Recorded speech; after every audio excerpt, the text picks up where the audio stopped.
Hello guys. तो इस video में हम देखेंगे advance undo and redo. Normally हम अंडू रीडू जानते हैं, जैसे सिंपल मैं कोई कमांड टाइप करता हूँ,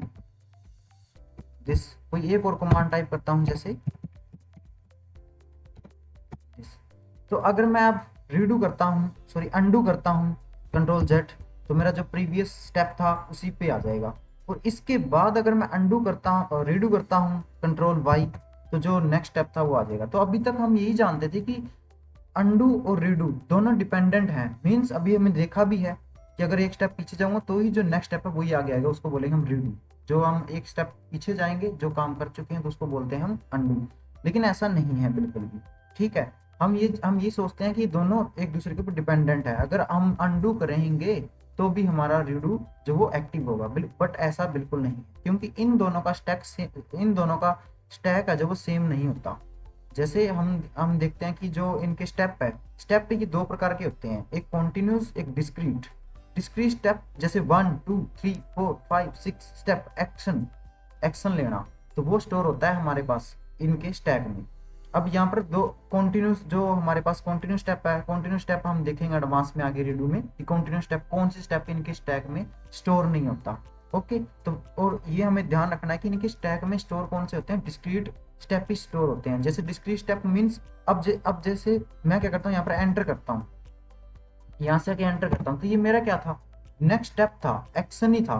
और कॉन्टिन्यूस कैसे होगा, जैसे कोई शेप को ड्रैग कर रहा हूँ, वो ड्रैगिंग एक कॉन्टिन्यूस होगी, तो वो इसके स्टैक में स्टोर नहीं होगा स्टेप, ठीक है। या तो सिंपल शेप को इंसर्ट करेगा या डिलीट करेगा। ऐसे एक्शन जो डिस्क्रीट रहते हैं वो इनके स्टैक में स्टोर रहते हैं।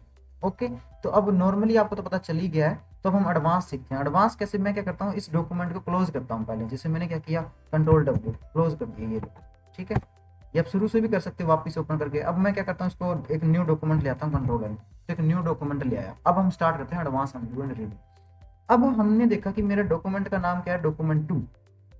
अभी तक मैंने कुछ परफॉर्म किया ही नहीं, कुछ भी काम मैंने नहीं किया अभी तक। लेकिन अब मैंने किया क्या था, मैं एक नया डॉक्यूमेंट लेके आया था। इससे पहले क्या रिकॉर्ड है इस इनके स्टैक में, जैसे रीडू के स्टैक में क्या रिकॉर्ड है, रीडू के स्टैक में रिकॉर्ड है कि एक न्यू डॉक्यूमेंट लेके आया। अब डॉक्यूमेंट 2 है, अगर मैं फिर से कंट्रोल वाई प्रेस करूंगा तो डॉक्यूमेंट 3 आ गया, फिर कंट्रोल वाई प्रेस करूंगा डॉक्यूमेंट 4, फिर कंट्रोल वाई प्रेस करूंगा डॉक्यूमेंट 5। ये आगे आगे चलता ही चले जाएगा।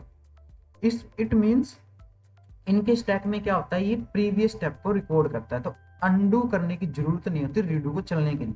ओके, जैसे मैं क्या करता हूँ, यहाँ पर लिखता हूँ इज इक्वल टू RAND। अगर मैंने ये लिखा, मुझे पता है कि अब न्यू डॉक्यूमेंट के ऊपर कौन सा स्टेप आ चुका है, न्यू डॉक्यूमेंट के अंदर नेक्स्ट स्टेप मेरा ऊपर आया है, इसके अंदर इक्वल टू RAND कमांड, ये आके इसके अंदर स्टोर हो चुकी है। अगर मैं कंट्रोल वाई प्रेस करता हूँ तो ये तीनों पैराग्राफ नेक्स्ट में लिखे हुए आएंगे। फिर मैं कंट्रोल वाई प्रेस करता हूँ तो ये लिखे हुए आएंगे। अब ऐसे ऐसे नेक्स्ट नेक्स्ट नेक्स्ट रिकॉर्ड, जो हम प्रीवियस जो रिकॉर्ड अभी तक है वो रिकॉर्ड इसमें स्टोर हो जाता है रीडू के स्टैक में। और भी जैसे मैं क्या करता हूँ, ये इसको मैं बोल्ड करता हूँ। अब जो रीडू के अंदर कौन सा प्रीवियस स्टेप रिकॉर्ड हुआ है, हमने देखा कि बोल्ड, जो टेक्स्ट को बोल्ड किया है वो रीडू के स्टैक में स्टोर हो चुका है। अगर अब मैं यहाँ पर सिलेक्ट करके इसको कंट्रोल वाई प्रेस करता हूँ तो क्या होगा, तो इसको भी बोल्ड करेगा। और भी जैसे मैं क्या करता हूँ, इसको कोई कलर चेंज करता हूँ, जैसे मैंने ये किया। अब मुझे पता चल गया कि इसके स्टैक में क्या रिकॉर्ड हो गया, प्रीवियस स्टेप क्या था। अब तक मेरा प्रीवियस स्टेप था रेड करना। अगर मैं इसको चूज करके कंट्रोल वाई प्रेस करूंगा तो उसको भी रेड करेगा। इसे बोलते हैं एडवांस रीडू, जो क्या करता है, प्रीवियस स्टेप को रिकॉर्ड करता है, इसको अंडू करने की जरूरत नहीं होती। तो इसलिए मैं बोलता हूँ कि दोनों क्या रहते हैं, इंडिपेंडेंट रहते हैं। और भी इसके अंदर हम यहाँ से इसके लॉन्चर ओपन कर सकते हैं, जैसे ये क्या मेरा अंडू का लॉन्चर है, ठीक है। मैं इसको ओपन करता हूँ तो अब तक जो लास्ट स्टेप था अंडू के अंदर, तो हम डायरेक्ट जा सकते हैं। ऐसा नहीं है कि कंट्रोल जेड करके 1 बाय 1 स्टेप पे जाओगे, नहीं, आप डायरेक्ट जंप कर सकते हो। जैसे फर्स्ट स्टेप था मेरा क्या, मैं इक्वल टू RAND लिख रहा था, तो उस स्टेप पे ले आएगा। देखो सबसे फर्स्ट स्टेप आ गया जो खाली था, ठीक है। अब मुझे क्या करना है, कंट्रोल वाई 1 करके वहां तक पहुंचना पड़ेगा। अब लास्ट स्टेप मेरा ये था कि इसके अंदर मैंने क्या किया था, लास्ट स्टेप में इसको रेड किया था। और भी जैसे मैं क्या करता हूँ, यहाँ पर फिर आके करता हूँ, जैसे एडवांस रीडू में मैं कोई पिक्चर लेके आता हूँ, जैसे मैंने ये प्रेस किया और यहाँ पर पिक्चर आ गई, ठीक है। अगर मैं फिर से यहाँ पर आने के बाद कंट्रोल वाई प्रेस करूंगा तो ये क्या करेगा, उस पॉपअप मेन्यू पे ले आएगा मेरे को, ठीक है। जो हमारे पास ये पॉपअप मेन्यू है इसी के अंदर से वापस कंट्रोल वाई प्रेस करोगे यहीं पर ले आएगा, क्योंकि अब लास्ट रिकॉर्ड मेरा स्टैक के अंदर जो रीडू के अंदर वो क्या स्टोर है कि मैं पिक्चर के ऊपर गया था। अब इसके अंदर पिक्चर सिलेक्ट तो हमें करनी पड़ेगी क्योंकि वो नेक्स्ट स्टेप है। फिर मैं इंसर्ट किया था, वो एक और नेक्स्ट स्टेप है। तो ये तो इसके अंदर स्टैक में क्या होता है, सिर्फ एक ही स्टेप रिकॉर्ड होता है ना, तो इसलिए इसने क्या किया, ये लास्ट स्टेप ही था इसके लिए, इसकी फाइल से। और दूसरा ये एक्सटर्नल फाइल भी आ जाती है जो हमारी हार्ड डिस्क के अंदर पड़ी हुई होती है। तो ऐसे हम इंटरनल से एक्सटर्नल फाइल को उठाते हैं तो स्टैक इतना भी नहीं होता कि अपने आप पिक्चर को उठा लेगा, ठीक है। लेकिन ये देखो अपने इंटरनल में जितने भी फाइल के अंदर एक्शन हो रहे हैं वहां तक ये स्टोर कर रहा है।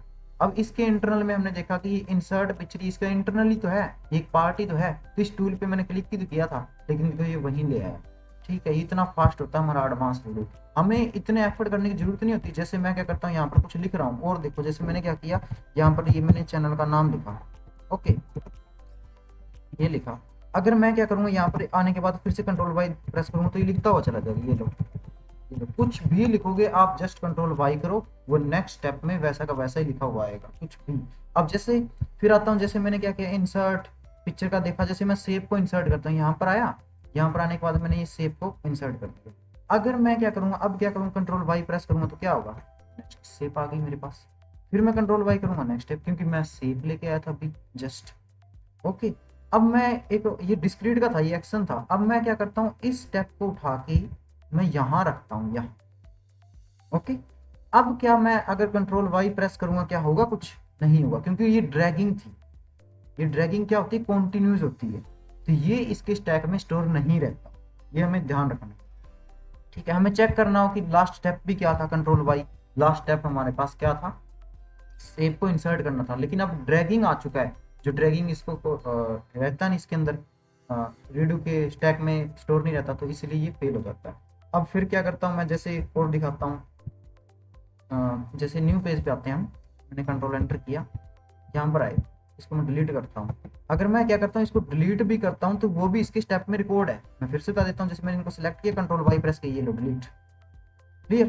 तो ये हर प्रीवियस स्टेप जो मैं कुछ भी करता हूँ, जब आप कुछ भी करते हैं वो प्रीवियस स्टेप रीडू के अंदर स्टोर रहता है, फिर बता रहा हूँ, ठीक है। अब मैं कंट्रोल ए करता हूँ, डिलीट करता हूँ। यहाँ पर जैसे मैं फिर से एक शेप लेके आता हूँ, आपको समझ आएगा। यहाँ पर गया, यहाँ पर एक मिनट, मैं क्या करता हूँ, यहाँ पर 2 पेज ले आता हूँ फिलहाल के लिए, ठीक है। अब लेके आता हूँ जैसे मैं शेप, जैसे मैं कोई भी शेप लाया, ये ड्रॉ की। अब अगर मैं क्या करता हूँ, यहाँ पर आया, यहाँ पर आके मैं कंट्रोल वाई प्रेस करता हूँ तो यहाँ पर भी शेप ही आएगी, क्योंकि लास्ट प्रीवियस स्टेप था जो मेरा क्या स्टोर है उसके अंदर, नेक्स्ट इंसर्ट करना। अब इसके ऊपर कुछ भी करो आप, और भी जैसे मैंने क्या किया, सेव फिल में रेड कर दिया, यहाँ पर आके मैं प्रेस करता हूँ कंट्रोल वाई तो वही रिकॉर्ड हो रहा है। फिर करो कुछ भी, जैसे मैं क्या करता हूँ, यहाँ पर जाता हूँ, इसको कोई ऐसा बना देता हूँ, बेवल इफेक्ट, ये लो, यहाँ पर आके प्रेस करो, आप इसको सेलेक्ट करो, कंट्रोल वाई दबाओ, ठीक है। आप कुछ भी कर रहे हो, पिक्चर के साथ भी आप ऐसे ही कर सकते हो। पिक्चर लेके आए, 2 पिक्चर को ले आना आप, जैसे मैं यहाँ पर गया, यहाँ पर लाने के बाद यहाँ पर, एंड ये जैसे पिक्चर लेके आया, ठीक है, यहाँ पर पिक्चर आई, एक और पिक्चर जैसे सेम की सेम मैं यहाँ ले आता हूँ, इसको मैं डिलीट करता हूँ, यहाँ पर पिक्चर जैसे मैं ये ले आता हूँ, ठीक है। अब क्या करता हूँ, इस पिक्चर को मैं सिलेक्ट करता हूँ और इसको जैसे मैंने बॉर्डर दिया ये दिस। अब क्या स्टोर है इस प्रीवियस स्टेप में, बॉर्डर, मैं कंट्रोल वाई प्रेस करता हूँ तो वो बॉर्डर अब इस पिक्चर पे लग जाएगा। जो रीडू के अंदर प्रीवियस स्टेप हम जो कर रहे हैं वो प्रीवियस स्टेप रिकॉर्ड होता है, अगर वही स्टेप हम किसी और पे अप्लाई करते हैं तो वो होता है हमारे एडवांस रीडू। तो ऐसे एडवांस रीडू काम करता है। कुछ भी कलर चेंज करो आप इसका, जैसे मैं क्या करता हूँ, इसको बॉर्डर कलर चेंज करता हूँ, रेड करता हूँ, वहीं आके आप इसको सिलेक्ट करो और कंट्रोल वाई प्रेस करो तो वही काम है। कितना फास्ट काम कर देता है हमारा रीडू, इतना फास्ट होता है हमारे पास, ओके। अब प्रीवियस स्टेप कुछ भी कर रहे हो, जस्ट आपको कंट्रोल वाई प्रेस करके देखना है, जैसा आपने एक्शन परफॉर्म किया वैसा ही यहाँ पर होगा, क्लियर है।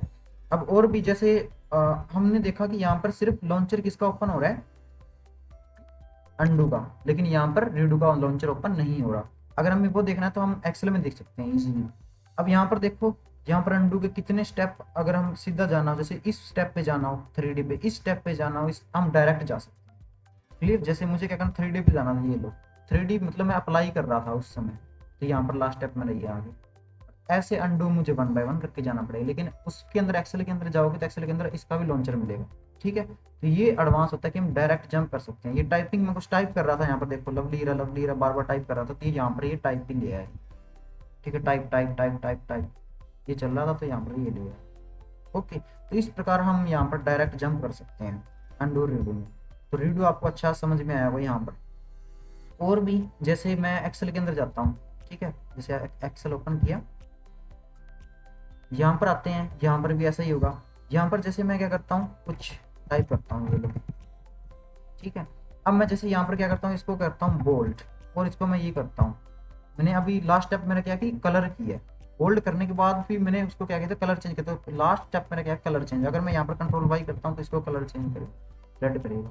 और भी जैसे इसमें भी टूल में हम कर सकते हैं बहुत कुछ। जैसे मैंने ये लिखा, ठीक है, एक नंबर मैंने यहाँ पर भी लिखा, ये लो। अगर मैं क्या करता हूँ, इस नंबर के ऊपर फॉर्मेटिंग को चेंज करता हूँ। जैसे मैंने क्या किया, इसको नंबर सिस्टम में बना दिया, इस नंबर को नंबर में बना दिया जो जनरल था। अगर मैं इसके ऊपर सेलेक्ट करने में कंट्रोल वाई प्रेस करता हूँ, वही फॉर्मेटिंग सेम डिस्प्ले हो जाती है, क्योंकि प्रीवियस स्टेप जो रीडू के अंदर स्टोर था वो क्या था, ये था। अब यहाँ पर देखोगे ये ऑन नहीं है, लेकिन ये क्या है, हमारे एक्टिव नहीं है मीन्स, लेकिन तो भी यहाँ पर परफॉर्म हो रहा है। यहाँ पर वहां पर हमारे पास ऑन हो जाता है वर्ड के अंदर, ठीक है। तो दिखा देता है हमें कि इंडिपेंडेंट, यहाँ पर हमें दिखा नहीं रहा लेकिन एक्चुअली में इंडिपेंडेंट है।